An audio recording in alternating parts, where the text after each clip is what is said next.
Welcome back. In this guide, I'll walk you through the steps on how can you enter promo code in Roblox.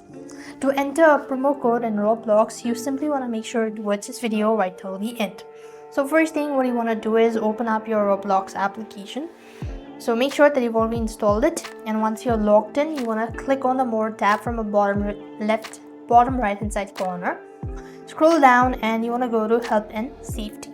After which you simply want to go to help section. And here you'll be able to find this sort of interface, right? So on the search box, you want to type in something like redeem.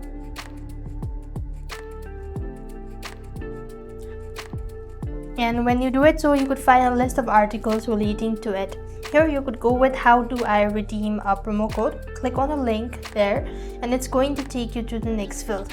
So here as well you could find ways to actually redeem it. If you want to redeem it, you want to click on go to redeem.roblox.com. Click this link and it is going to take you to the next field, right? So on this page what you have to do is you simply want to make sure to go ahead and use the web version, and you have to actually go ahead and enter in the promo code that you want to redeem, and that is the simplest way you could do it. So I hope the video was helpful. Make sure to like, share and subscribe to our channel. Thank you for watching. See you in the next video.